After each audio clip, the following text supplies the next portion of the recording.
पूरी दुनिया में गूंजा भारत माता की जय का नारा। इसरो ने वो कर दिखाया जिसका उसने वादा किया था। विक्रम रोवर ने चांद पर नई खोज का चलाया महाअभियान। स्पेस एक्सप्लोरेशन के फील्ड में भारत की एक बहुत बड़ी जीत, वो जीत जिसे सदियों तक याद रखा जाएगा। दोस्तों, 23 अगस्त 2023 का दिन दुनिया के इतिहास में हमेशा के लिए अमर हो गया है। खासतौर से हमारे भारत के इतिहास में इस दिन को हर साल एक त्योहार की तरह सेलिब्रेट किया जाएगा, क्योंकि यही वो दिन है जब चंद्रयान 3 ने चांद की दक्षिणी ध्रुव पर सफलतापूर्वक लैंड किया और दुनिया को दिखाया कि आज का भारत साइंस एंड टेक्नोलॉजी के फील्ड में भी किसी से पीछे नहीं है। पूरा देश इस वक्त इसरो और चंद्रयान की इस सफलता का जश्न मना रहा है और दुनिया भर के न्यूज चैनलों पर हमारे देश और हमारी स्पेस एजेंसी की चर्चा चल रही है। हर तरफ से हमें इस कामयाबी के लिए बधाइयां मिल रही हैं, लेकिन इसरो वैज्ञानिकों ने जीत के इस माहौल में अपना फोकस नहीं खोया है। उन्हें मालूम है कि ये मिशन अभी आगे 14 दिनों तक चलने वाला है और इन 14 दिनों में कोई गड़बड़ी ना हो, इसके लिए वैज्ञानिक फिर से अपने काम में लग गए हैं।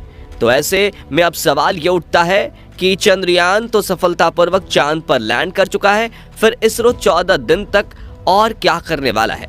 क्या अभी भी इस मिशन का कुछ अहम हिस्सा बाकी है? अगर हाँ, तो वो क्या है? आइए सब कुछ आपको डिटेल में समझाते हैं। दोस्तों, जैसा कि आप सभी जानते हैं कि 23 अगस्त की शाम चंद्रयान 3 की लैंडिंग को करोड़ों लोगों ने लाइव देखा और ये दुनिया में एक नया कीर्तिमान बना। दरअसल अलग अलग राज्य सरकारों द्वारा इस ऐतिहासिक पल की लैंडिंग को लाइव दिखाने के लिए खास इंतजाम किए गए थे। उदाहरण के लिए उत्तर प्रदेश के अंदर सरकारी स्कूलों में बच्चों को ये लाइव इवेंट दिखाया गया। साथ ही लोग अपने मोबाइल और टीवी पर भी इस ऐतिहासिक पल को देख सके, इसका भी खास इंतजाम था। जैसे ही चंद्रयान 3 ने चांद की सतह पर अपना कदम रखा, हर तरफ जश्न का माहौल शुरू हो गया। यहाँ तक कि लोगों ने खुशी में आतिशबाजी भी की। वाकई ये दिन हम कभी नहीं भूल पाएंगे। भारत अब चांद पर उतरने वाला दुनिया का चौथा देश बन गया है।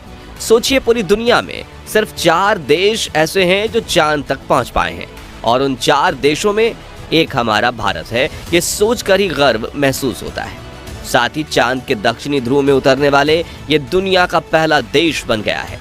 जब कभी चांद के इस इलाके में पहुंचने वाले देशों की लिस्ट बनेगी तो उसमें भारत का नाम हमेशा सबसे ऊपर रहेगा, क्योंकि ये कारनामा सबसे पहले भारत ने ही किया है।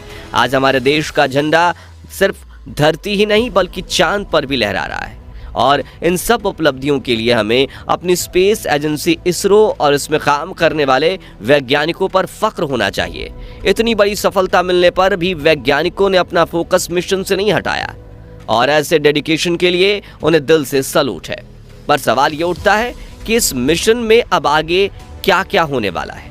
लेकिन उससे पहले चलिए हम आपको बताते हैं कि हमारे लिए इस कामयाबी का महत्व क्या है और ये माइलस्टोन हासिल करने में हमारे वैज्ञानिकों को कितनी मेहनत करनी पड़ी है। दोस्तों, आपको 2008 में हुआ चंद्रयान 1 मिशन तो याद ही होगा। इस श्रृंखला का पहला मिशन था जो पूरी तरह कामयाब भी रहा था, लेकिन इस मिशन में चांद पर लैंड करना शामिल नहीं था। ऐसे में हमारे इसरो वैज्ञानिकों ने लैंडिंग को अपने अगले मून मिशन यानी कि चंद्रयान 2 का हिस्सा बनाया। यानी भारत आज जो चांद पर पहुंचा है उसका ख्वाब 13 साल पहले देखा गया था। शुरुआत में इसरो ने चंद्रयान 2 को 2008 में पहला मिशन सफल होने के बाद कुछ ही सालों में लॉन्च करने का प्लान बनाया था, लेकिन इसकी तैयारी जितना सोचा था उससे कहीं ज्यादा समय ले गई। यही वजह थी कि चंद्रयान 1 के बाद चंद्रयान 2 मिशन कोई 11 साल बाद 2019 में लॉन्च किया गया।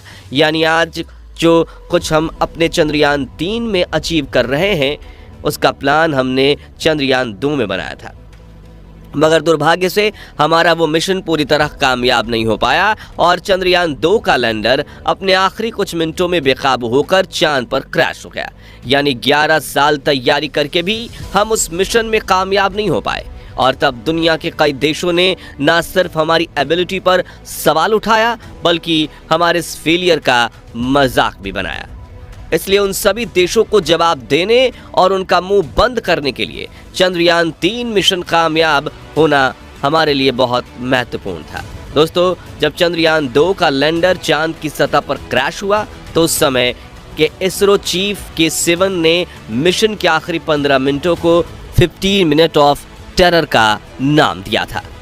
और उन 15 मिनटों की याद में हमारे जहन में चंद्रयान 3 की लैंडिंग के दौरान भी जिंदा थी। हमें बस यही डर सता रहा था कि 4 साल पहले जो चंद्रयान 2 के साथ हुआ वो दोबारा ना हो। असल में दोस्तों, इस तरह के मिशन जिसमें किसी दूसरे प्लेनेट या सेलेस्टियल बॉडी पर लैंड करना होता है, उनमें लैंडिंग से पहले कुछ मिनट बहुत ज़्यादा क्रिटिकल होते हैं। चंद्रयान 2 की बात करें तो वो उन आखिरी पलों में हॉरिजॉन्टल से वर्टिकल नहीं हो पाया था, जिसके चलते उसने क्रैश लैंड किया था।